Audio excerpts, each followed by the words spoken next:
Pujya Atman Sri Swami Jyotirmayananda commences tonight's satsang with a Sanskrit peace chant. Om Purnamadaha Purnamidam Purnat Purnamudachyate Purnasya Purnamadaya Purnamevavashishyate Om Shanti Shanti Shanti. We begin with Mystic Song by Sri Swami Lalitananda, played and sung by Sri Swami Umananda and Rajneesh.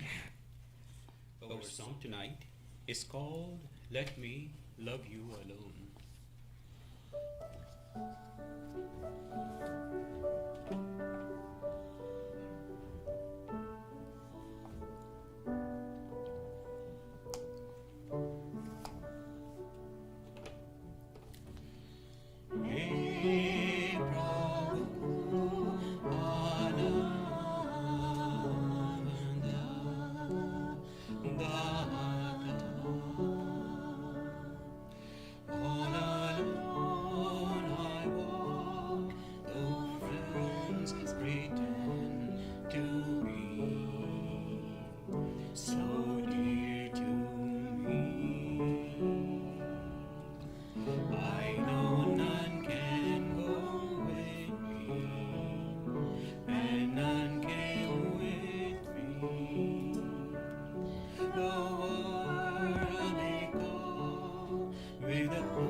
We are recording from the ashram of our revered Guru Pujya Atman Sri Swami Jyotirmayananda in Miami, Florida.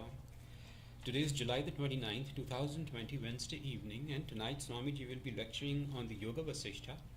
This is series 2018, class number 260. And now Pujya Atman Sri Swami Jyotirmayananda. Om Brahmanandam Paramasukadam Kevalam Jnana Murtim Dvandvatitam Gagana Sadrisham Tattvamasya Laksham Ekam Nityam Vimalamachalam Sarvadhi Sakshi Bhutam Bhavatitam Trigunarahitam Sadgurum Tam Namami. Om.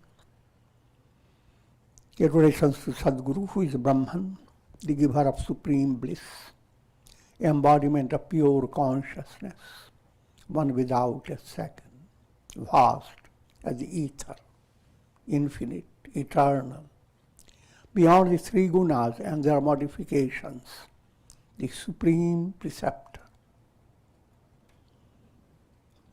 Yoga Vasistha, Nirvana Prakarana Purvardha, and we are in section 2, dealing with the solution of the chitta. And Sage Vasistha continues. And Sri Rama goes on listening. And with the entire setup of satsanga, and I have already elaborately, allegorically described, so each of you will go home and say, how many were there in the satsanga?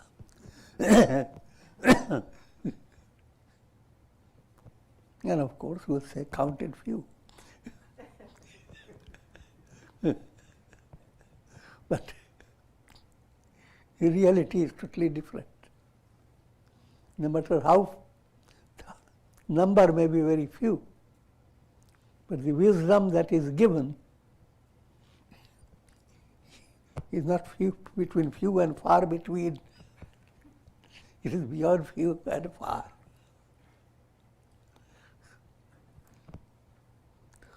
Try to understand from many angles. From another angle, simple point, all these talks are going to be heard by people again and again and again by technology. So it's not limited. How many will hear? That will depend. So it's not limited. But that's only at kid scale. The real, how much do you influence yourself, people around you, you yourself don't know. Satsanga has touched all those factors that go to form your personality. And your personality is linked to the personality through the world. A wave cannot separate itself from the ocean and stand up. So, how many people, how many are influenced? You can't. How many people listen to this satsang? You have no idea. You may be alone in a temple or in your own puja room. But how many people are involved in your prayer, in your meditation? Saraswati Devi is listening to you. You are adoring her. Lakshmi Devi, Krishna, Rama, whomsoever. And if he is there in your temple, someone says, how many were there? I said, don't, I was alone.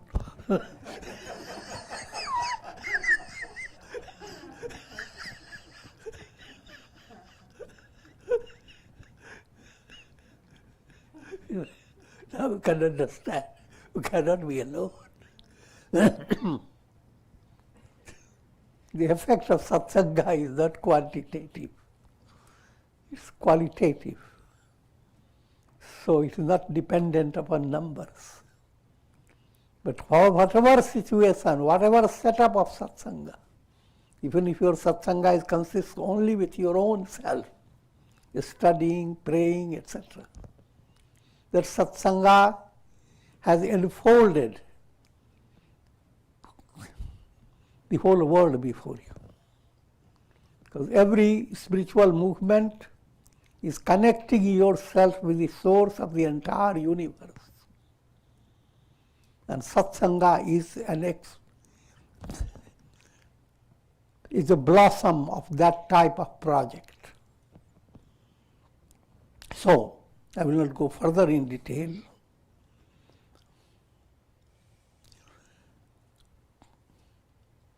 Coming to the wisdom that you gain through satsanga, that wisdom is now being highlighted. All these objects of enjoyment, as well as the mental processes involved in enjoying them, desires and cravings are reflections in Brahman. Like the unbounded ocean, Brahman alone continues to surge as the reality behind all these illusory names and forms.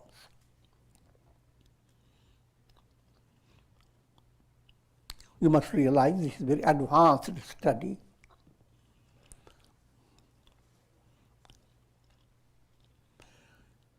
What you are being led to understand is the subtle basic point. All your experiences require awareness.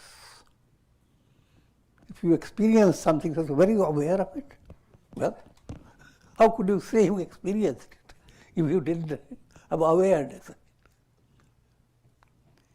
But try to understand that awareness is same as consciousness. Sanskrit word is Chaitanya. Another Sanskrit term is Prajnanam. Prajnanam Brahma. The pure consciousness is Brahman, the absolute.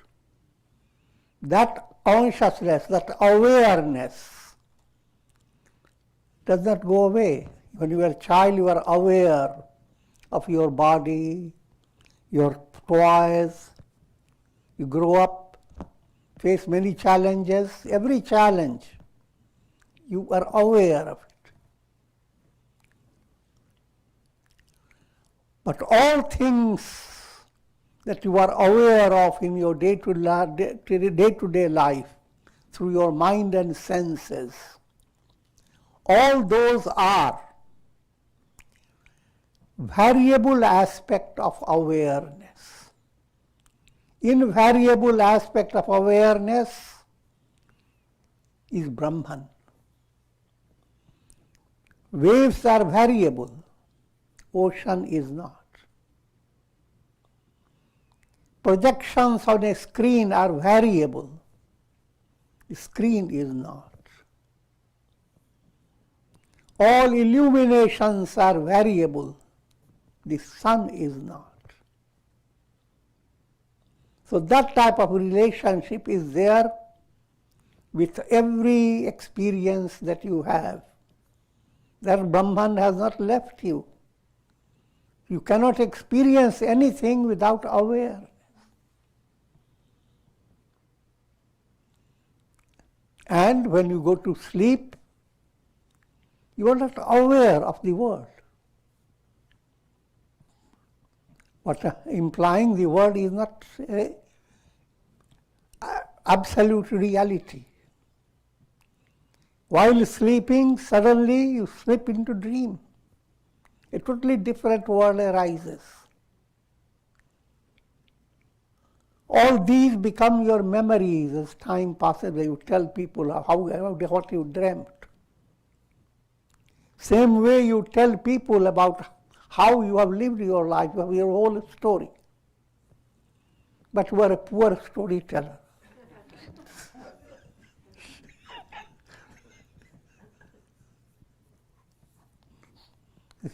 Writing autobiography also requires some talent. I'm joking. But all that I am implying, no matter how expert you are, you cannot write all about yourself. You don't know yourself. So many things have been forgotten.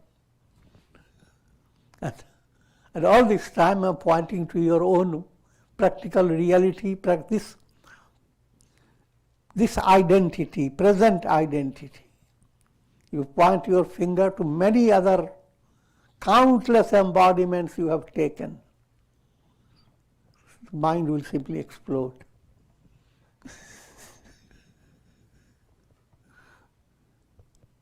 But all the explosions go on.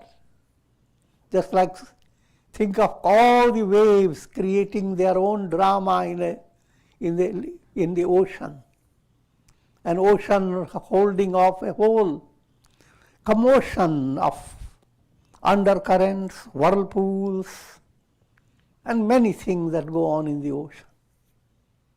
But still ocean is ocean. Don't be carried away by emotion.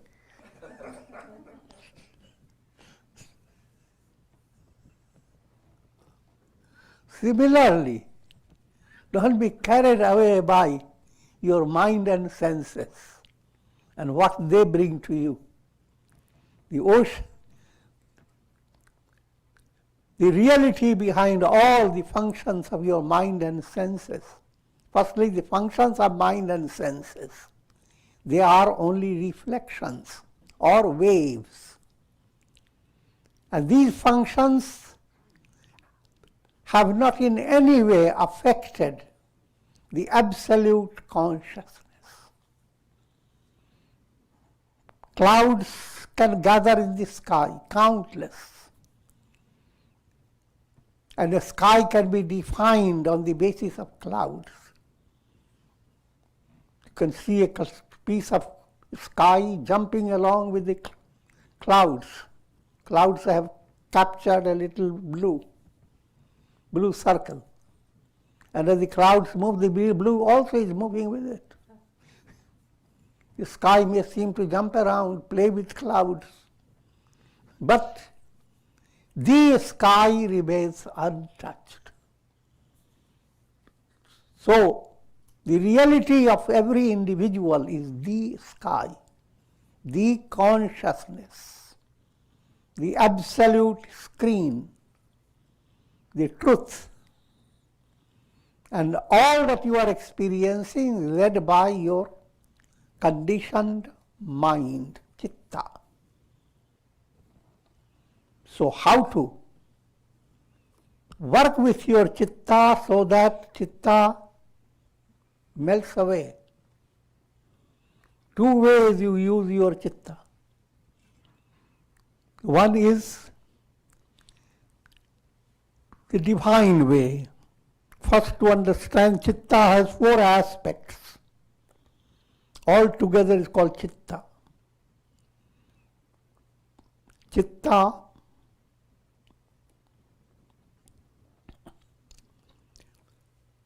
buddhi, ahamkar, manas. Chitta, buddhi, ahamkar, manas. These are the aspects of chitta. This chitta can be negative or positive. From very practical point of view, the progress is progressive. Firstly, negative and positive aspects are mixed up in your mind. Early in the morning, you have 50% positivity and negativity, 50-50. Later, it becomes 90% positive, 10% negative. I will not go into further detail. So your progress has to be with persistence. But any positive you gain creates its impression. In sadhana movement, how to allow the positive to stay firm and let the negative be shaky. Therefore we use the mantra, even this will pass away.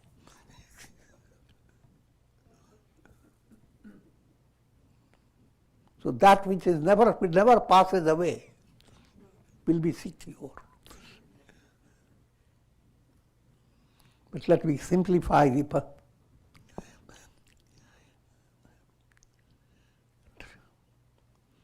if you turn your attention to the Mahabharata, positive chitta and negative chitta are well illustrated. The positive aspect is called Shishta Chatushtaya. The negative aspect is called Dushta Chatushtaya. Four wicked ones, Shakuni, Chitta, playing always dice, discouraging you from Purushartha. bringing you always to gamble.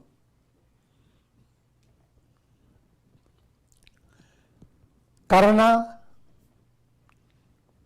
dusht, intellect. Buddhi is the rationality that's very sharp. But one thing it cannot give up is his association or being dominated by Duryodhana. Duryodhana is egoism. Egoism is not your reality. So if your mind, if egoism dominates your personality, that's a negative movement. And then you have dushasana, manas. So 4 personalities, they go to form dushta chatushtaya. Impure mind, impure ego, impure intellect, impure chitta. The opposing aspect, Yudhishthira, is chitta, purified chitta, that holds dharma as the highest. Yato dharmas tato jaya. Nothing else, no adharma, dharma. And buddhi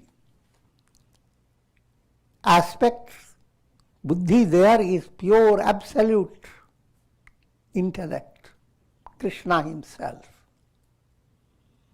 And the ego is not egoism, but the real I am, soul within you, Arjuna.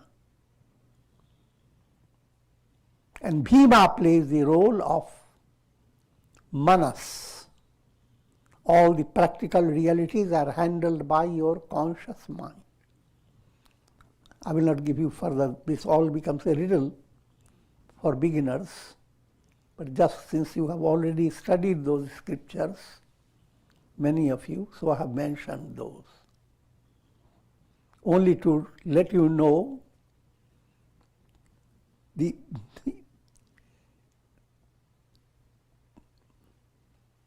power, potentiality, and the glory of the chitta.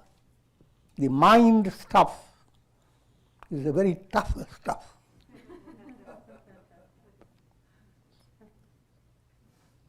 First, even to understand its variations. And all the 4 are constantly blended together. When you are listening to me, your memory is working. Your connection with literature is working. Samskara level is also dominating what you should listen, what you shouldn't listen. To samskara through your vasana. So all the 4 are there sitting together very tight.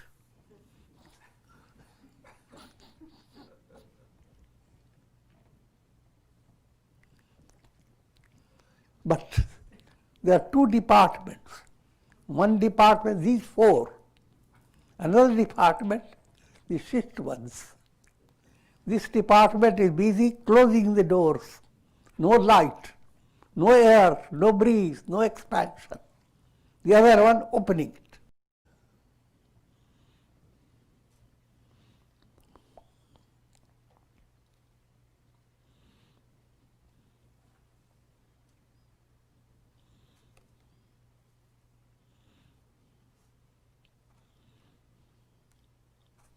Objects that are acceptable as well as objects that are unacceptable.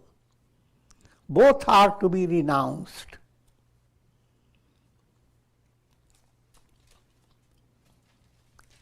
This is a broad understanding. This again coming to the same thing we call bhava pratyaya, pratyaya bhava.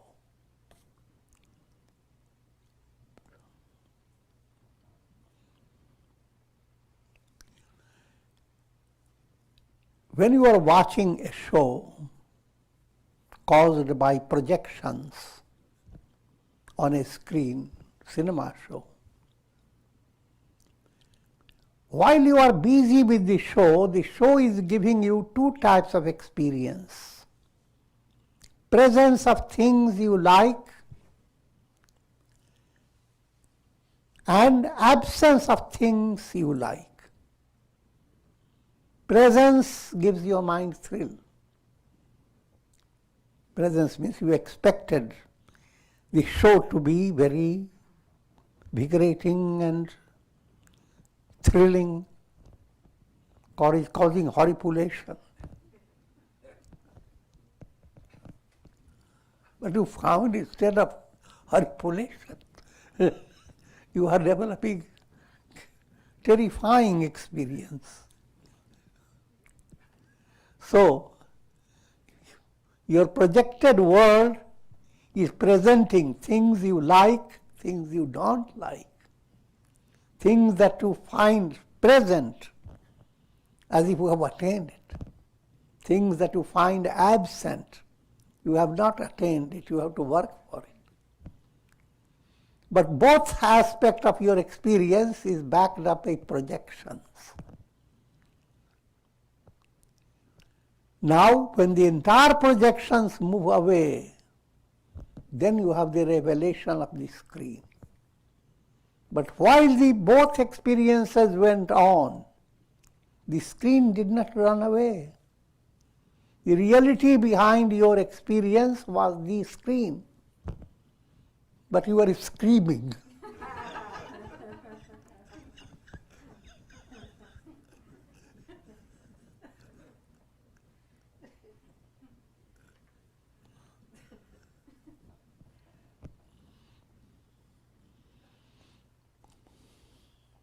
So long as ignorance is imagined,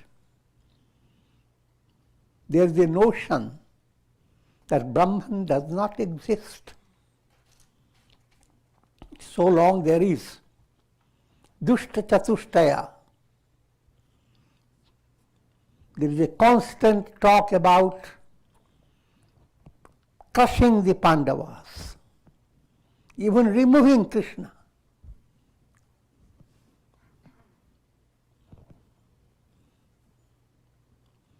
Put it in a simple way, led by the dushta chatushtaya, the impure chitta, impure ego, impure intellect, impure mind, led by the impurity,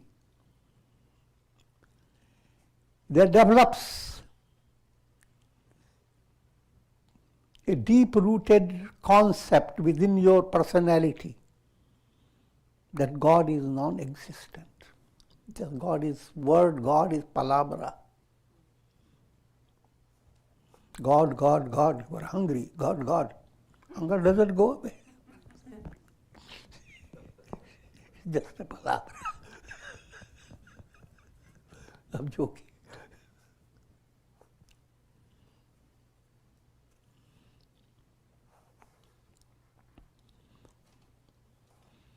God doesn't exist. There is no law, no law of karma.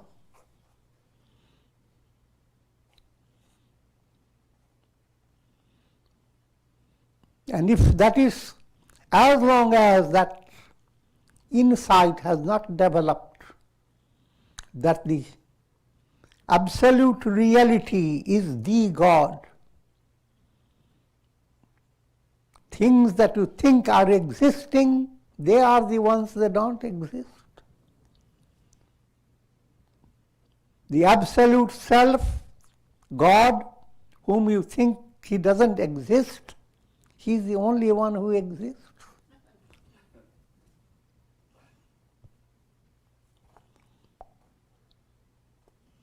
As long as there is a deep-rooted notion, I am the body, there is dependence upon this world.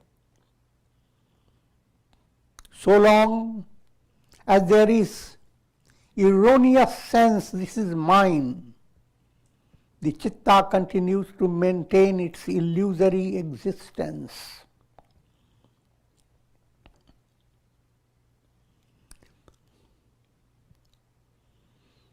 Now, led by your dushta chatushtaya, the impure mental process,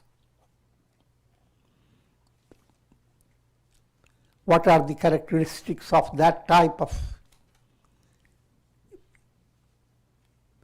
possessing that type of mind? There will be dehadhyas, the idea I am the body. When we talk of body, it has three aspected insight: physical body, subtle body, causal body.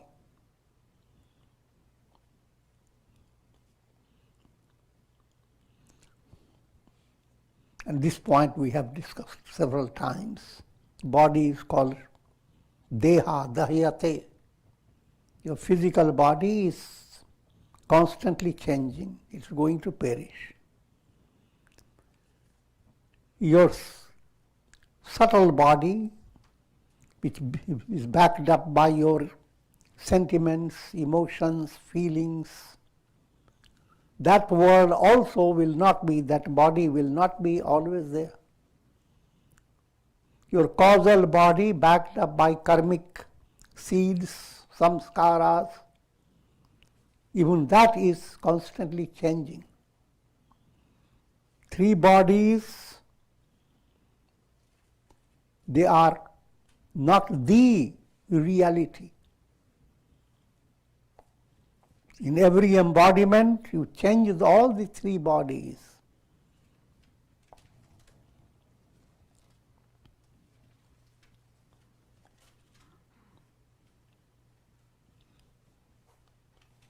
So therefore, this deep-rooted feeling, I am the body,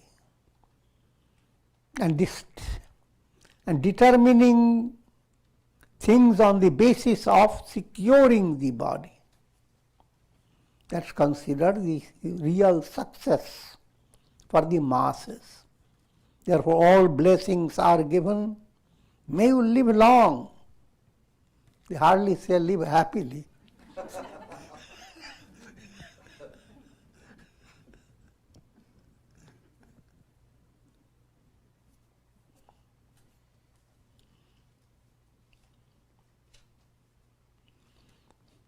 Another mistaken notion that becomes powerful because of impure chitta, and that's that me and mine.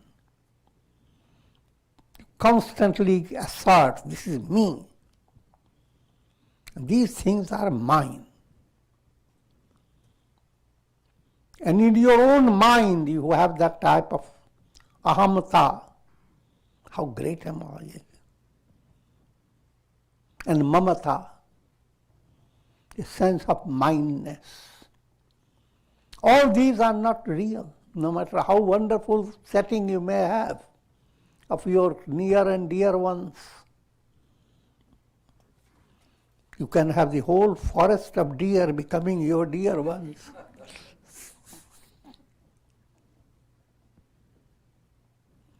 How endearing.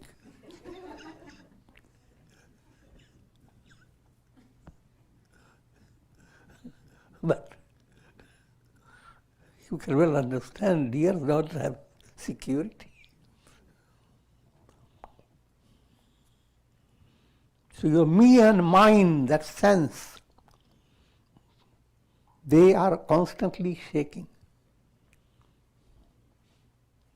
Therefore, we use the mantra Namah, which implies neither me nor mine, pointing to surrender to God. All is divine, neither me nor mine.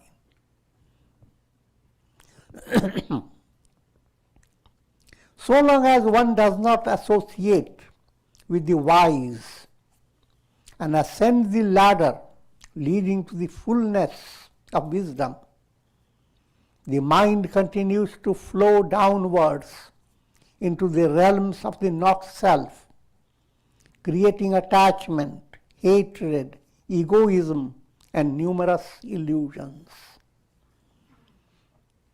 This is very advanced writing. Many things are brought. If you just detail one verse, it will take a whole satsanga. But I'm not going to that extent. What is saying?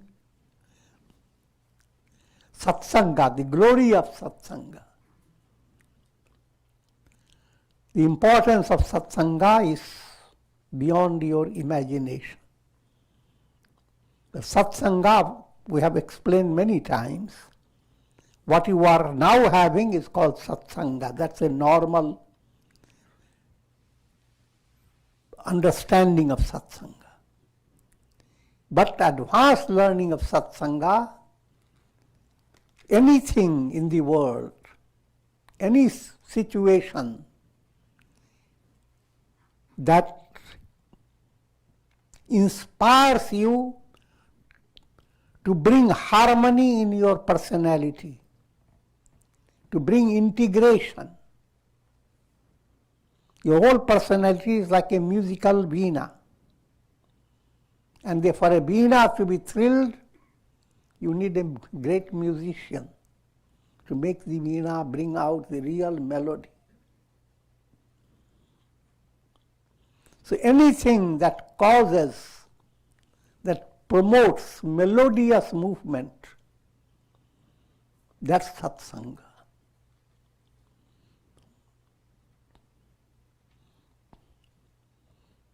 Melodious music is satsanga. Melodious, terrifying sounds, that's not satsanga.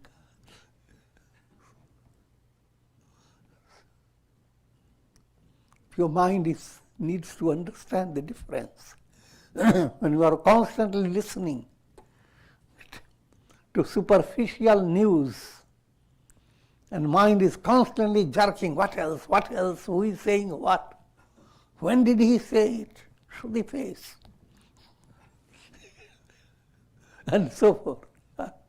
I'm joking.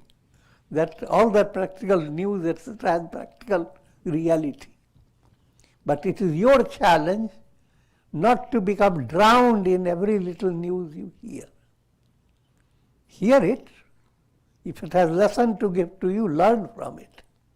But don't stay with it, trapped, waiting to seed for the next day. Even while going into the bed, waiting. How long can I stay? What's going on?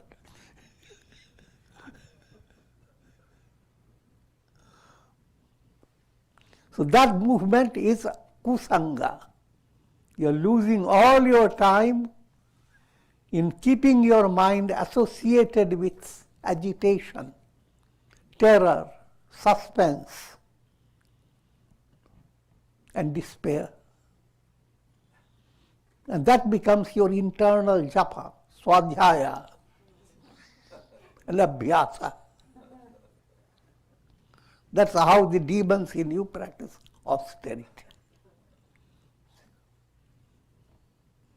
And more austerity they do, more powerful they become.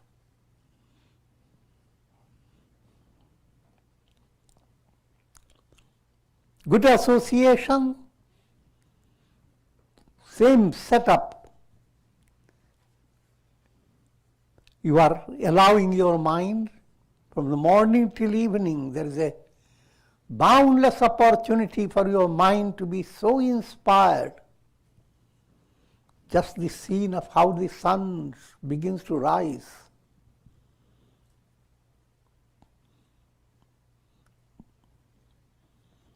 Jyoti Kalash Chalake.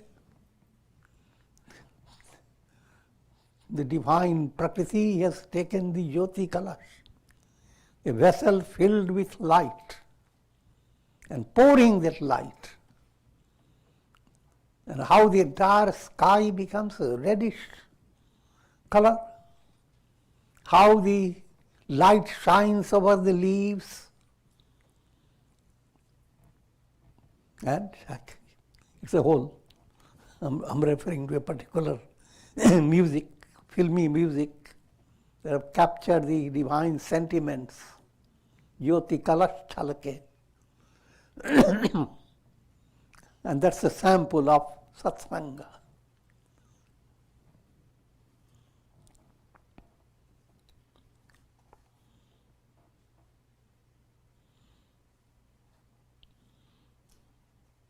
And you can well understand, if you are facing a certain situation and you handle it with dignity,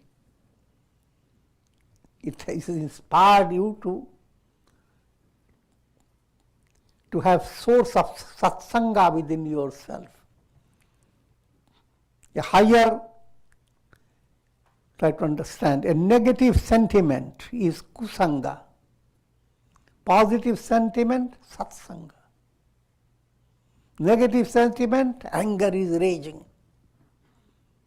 Positive, pure love is emanating, a delight, joyous, backed up by your humility, backed up by your charity, backed up by your control of anger and hate, and transforming them into love and forgiveness and all those qualities. Try to see the difference. Those sentiments, those thoughts that are degrading you, that's kusanga, wrong association. Those thoughts and feelings that is elevating you, dignifying you, bringing integrity in your personality. You can be really proud of yourself. That's satsanga. And then in that process you come to realize the highest source of satsanga within you is God, who has never left you. Everything within your body, mind and intellect is sustained and controlled by God. God has created your body, God has created your nervous system. God is watching over every repair work to be done in your body. That God has never left it.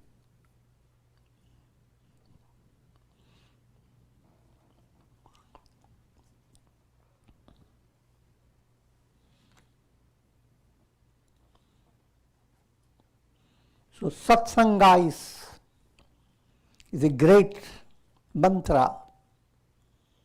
Satsangatve nihasangatvam.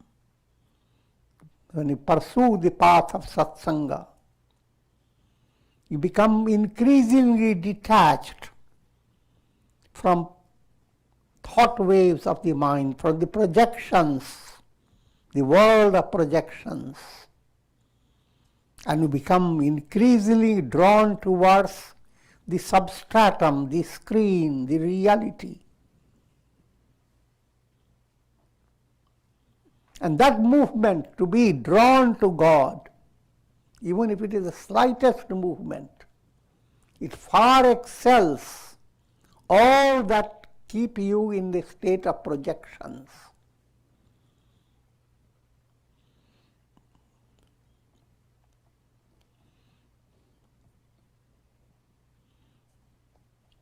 Just to remind you this statement, तात स्वर्ग अपवर्ग सुख धरिय तुलाई Kong, तुलय न ताहि सकल मिली जो सुख अल्लाह सत्संग. The joy that comes in satsanga, the spiritual joy, even few moments of satsanga, that outweighs all the joy you can receive through swarg, apavarg, all the heavenly experiences and all experiences based on your positive attainment, prosperity, etc. All put together. Simple point, you don't hold any attainment from the world. Just like when you wake up from your dream, you don't carry anything from your dream. Entire dream wipes away. So this is a world you live in where all your attainments are wiped away. So, satsanga is the only thing that gives you something that will never be wiped away. So that's a big difference.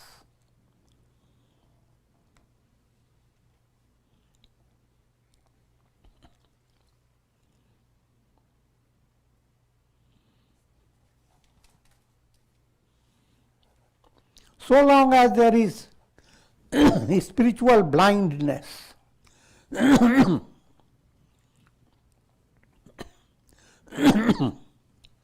one remains a slave to the numerous desires for the objects of the world.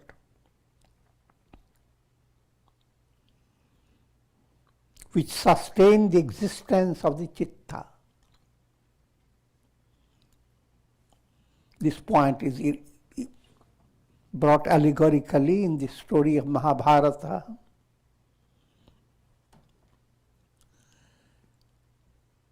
Yudhishthira's palace setting was setting of dharma. And there when Duryodhana went to explore it, he had trouble everywhere. The beautiful wall of transparent crystal, he found it a nose-blowing, head-breaking experience. Beautiful floor, shimmering with light. He found it like a river or pool of water, and he avoided it. And that which was just simple, straight,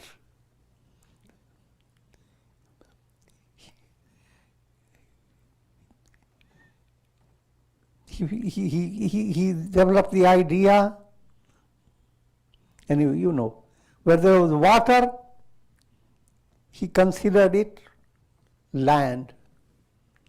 Where there was solid, he considered it water. And when he was behaving like that, Draupadi laughed, saying, "Here the son of a blind man." That's in the storyline, but it's allegorical.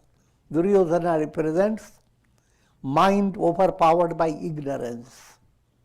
If your mind is that way, then this world is nothing but the dharma, indraprastha.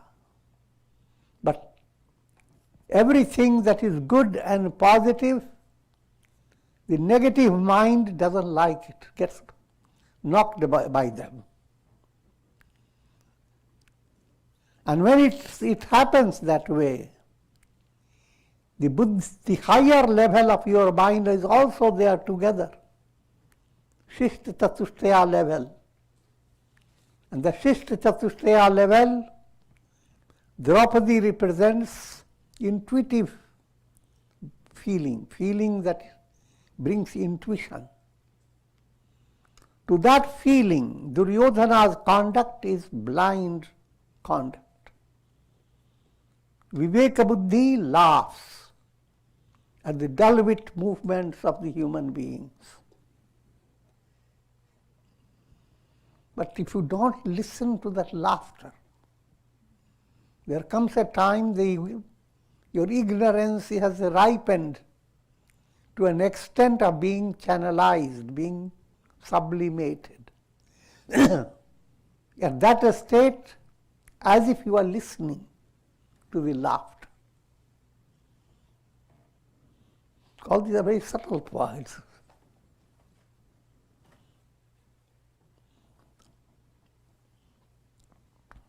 When that state comes, your ignorance is now getting involved in a process of its termination.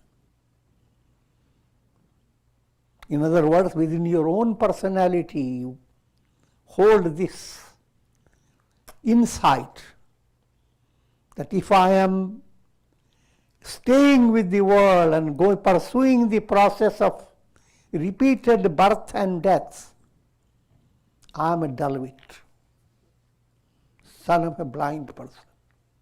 Not like son, daughter of a blind person.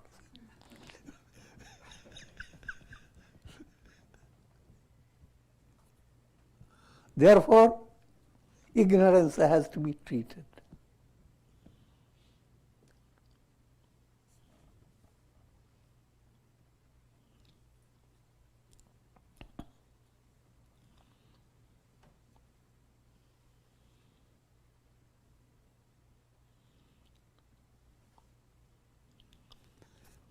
He who does not long for the objects of the world and has dispersed the net of desires by the force of wisdom does not suffer from the delusion of the mind.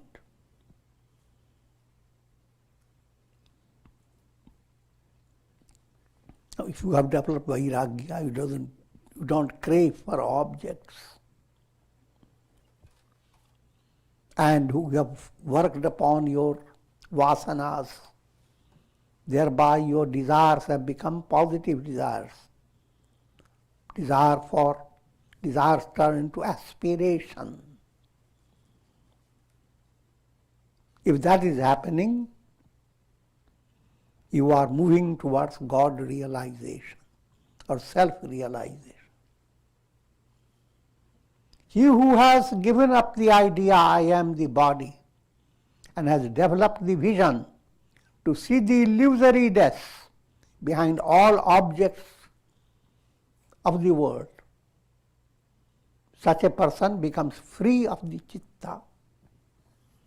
That's the ultimate goal, that you are not involved with chitta because you are out of bondage and release. Both processes have gone away.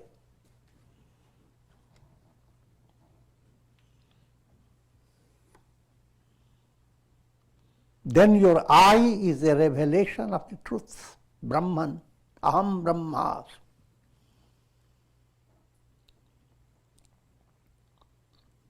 By the practice of listening, reflection, meditation, the chitta is transformed into pure chit.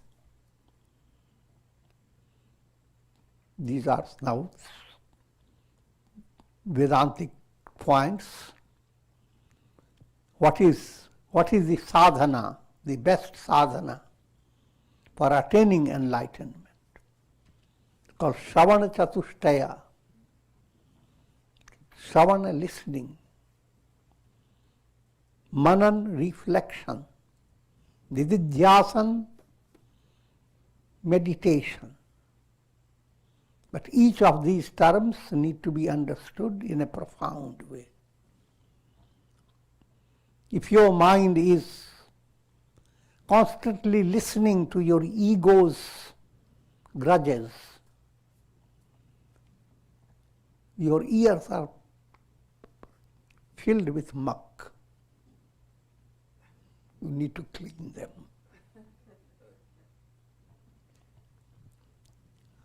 People don't listen. And that, of course, is not something very difficult to understand. Even in the close-knit families, father wants to give a good advice.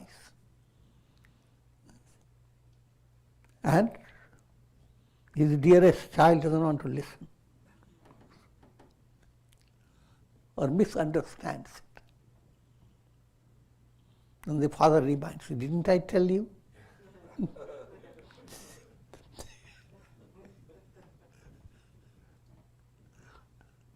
So, listen term is a profound word. Listening and then reflection. Reflection is another profound movement. allowing your mind to become calm, so calm that what you have learned from satsang goes deeper and deeper. I always like to give you very ordinary simile. When you are hungry, your body is really, from a healthy point of view, needs nutrition. Food has come before you, and that has presented the work of your listening. Listening has presented a wonderful dish. Manana now is another stage of enjoying the dish. You take every little relish, put it in your mouth, allow some more time so that you can enjoy it. I'll give you a gross type of illustration. Similarly, if you allow certain prayers, etc., some certain prayer inspired you. Now, allow more time in your mind. Allow yourself to relax, lead your mind to calmness. Instead of rushing from one mantra to another, go into the depth of that mantra that is inspiring. As if you are relishing every word. Vasans jirnani yatha vihaya, and so forth. What I have quoted is from the Gita. Soul moves on from body to body, just like children go on changing clothes. Mother changes the cloth. Each time the cloth is changed, the child seems to be stirred up. But it becomes joyous. Similarly, change of body is not a matter of sorrow from a divine point of view. That I'm just giving you just an illustration. Countless inspiring verses and statements have come from the sages. You don't have to go after everyone, but choose and allow your mind to be inspired. How do you do it? By reflection.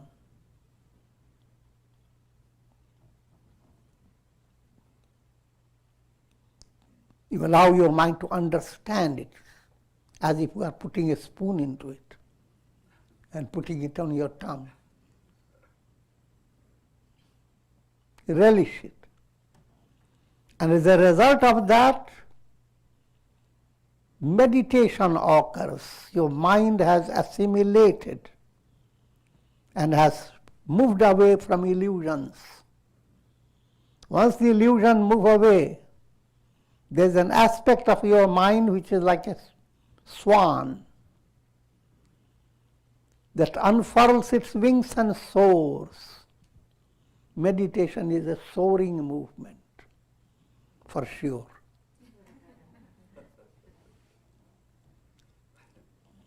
You don't know where you are going,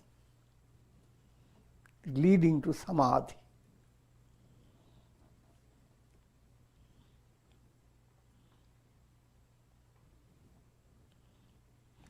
And with this, I'm going to conclude for today.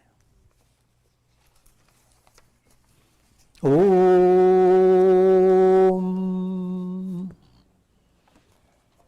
Ram Ram Ram Ram Ram Ram Ram Om Namah Shivaya Om Namah Shivaya Om Namah Shivaya Om. Prayer for shower of Karunamaya Ras, grace of God over all of you, for easing the terror caused by this virus, pandemic, and most importantly, try to develop sensitivity, your immortal soul. That also is not enough. You are Brahman, the Absolute. And gripped by mortality virus, you have gone on running from one embodiment to another, writing biographies and autobiographies.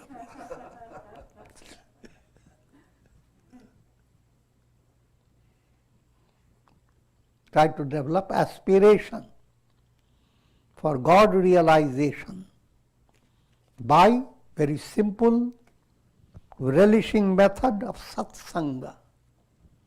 Even a slightest act of goodness, being kind instead of cruel, humble instead of proud, cheering up people instead of making them miserable. When you involve yourself in that type of activity, you are in satsanga. And you are creating satsanga atmosphere around you in a profound. And put it still more in another step. Choose any particular scripture, draw commentaries of that scripture from different sources or whatever source is authentic. Use your own insight and share the knowledge with others, called Jnana Yajna. That becomes more practical aspect of satsanga. And with this, Om Trayambakam Yajamahe Sugandhim Pushti Vardhanam Urvarukum Vabandhanan Mrityor Mukhyama Mritat Om Sarve Bhavantu Sukhina Sarve Santu Niramaya Sarve Bhadrani Pashyantu Ma Kashchid Dukha Bhag Bhavet Om Shanti Shanti Shanti. Hari Om Tat Sat.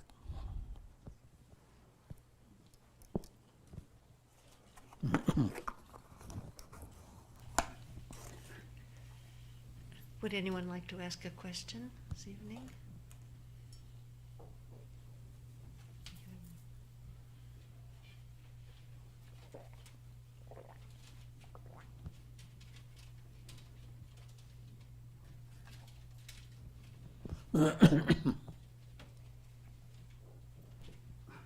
Pranam Gurudev.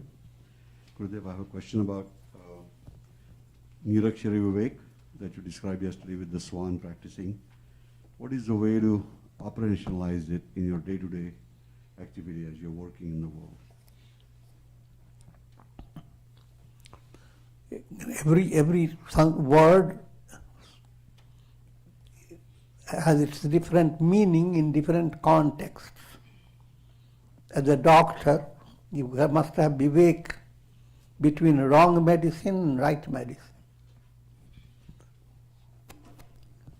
Your vivek must work, even though the two patients having the similar characteristics of their disease.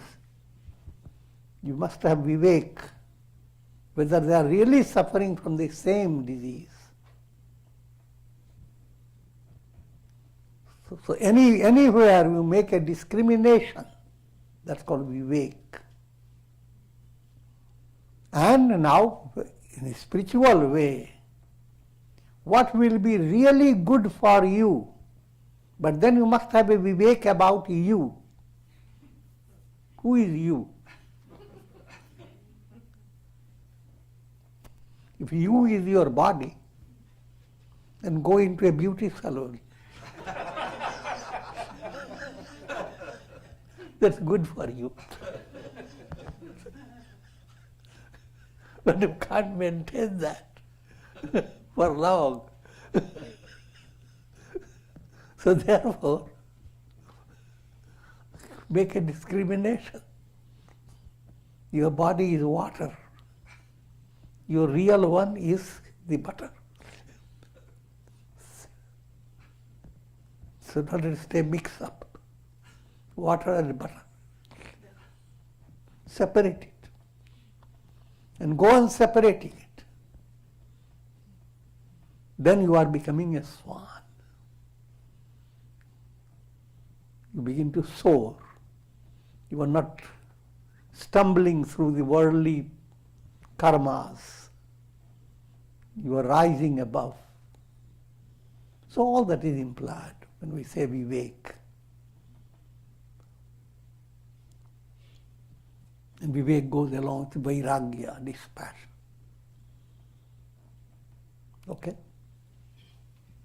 Gurudev, I have one more question about, you described the three sharyas, Sukshma, Sthula and a Karan Sharya.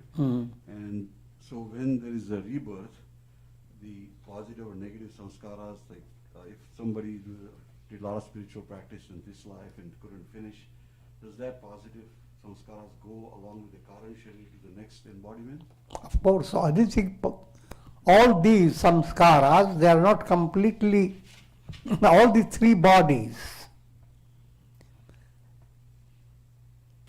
Nature allows all the three bodies to be copied in the next embodiment based upon your previous set. But it's just like a writer who has made a big improvement on his previous book. Now he brings a modified book. So how much he carries from that book? He carries everything. The gross plots, subtle plots, smiling plots, but not exact. So he has made an improvement, a new addition.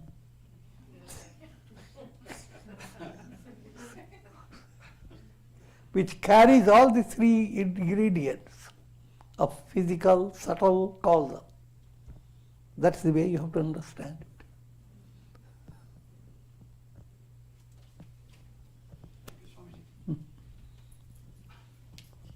Okay. And we conclude for tonight.